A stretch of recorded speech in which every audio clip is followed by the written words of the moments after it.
కందకుర్తి గోదావరి వద్ద నీట మునిగిన సోయా పంటను పరిశీలించిన మాజీ మంత్రి Bodhan MLA Sudarshan Reddy.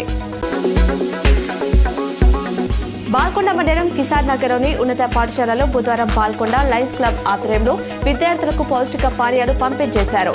SI Shailender, Lions club జిల్లా చైర్మన్ చాకులింగం, కార్యదర్శి జ్ఞానసాగర్ రెడ్డి, బాల్కొండ లయన్స్ క్లబ్ అధ్యక్షుడు దినేష్ పటేల్, కోశాధికారి వంశీరెడ్డి, ప్రధాన ఉపాధ్యాయుని కృష్ణవేణి, ఉపాధ్యాయులు, గ్రామస్తులు కార్యక్రమంలో పాల్గొన్నారు. బాల్కొండ మండలం కిసాన్ నగర్ లయన్స్ భవనంలో మంగళవారం బాల్కొండ లయన్స్ క్లబ్ ఆధ్వర్యంలో ఉచిత కంటి వైద్య శిబిరం నిర్వహించారు. ఆర్మూర్ లయన్స్ కంటి ఆసుపత్రి వైద్యుడు డాక్టర్ పుణ్యరాజు 20 మందికి కంటి పరీక్షలు నిర్వహించారు. గణేష్ మండలి నిర్వాహకులు విగ్రహాలను తరలించేటప్పుడు జాగ్రత్తగా ఉండాలని నిజామాబాద్ సిపి సాయి చైతన్య సూచించారు. కొన్ని రోజులుగా 4 విద్యుత్ ప్రమాదాలు జరిగాయని, వాటిలో 9 మంది యువకులు మరణించారని పేర్కొన్నారు. గణేష్ విగ్రహాల రవాణా స్థాపించే మండపాల వద్ద ప్రాథమిక జాగ్రత్తలు తీసుకోవాలన్నారు.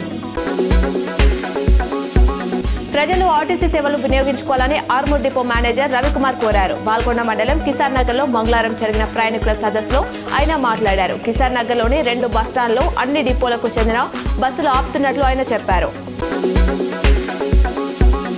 రుద్రూర్ మండలంలోని అక్బర్ నగర్ గ్రామంలో ఎదురెదురుగా వస్తున్న డీసీఎం కారు ఢీకొన్నాయి. ఘటనలో కారులో ప్రయాణిస్తున్న వ్యక్తులకు గాయాలు కాగా వారిని ఊటావుటిన బోధర్ ఏరియా ఆసుపత్రికి తరలించారు. నబిపేట్ మండలంలోని నాగేపూర్ జెడ్పీ పాఠశాల ఉపాధ్యాయుడు చిత్కల శ్రీనివాస్ శర్మ ఉద్యోగ విరమణ కార్యక్రమం ఘనంగా నిర్వహించారు.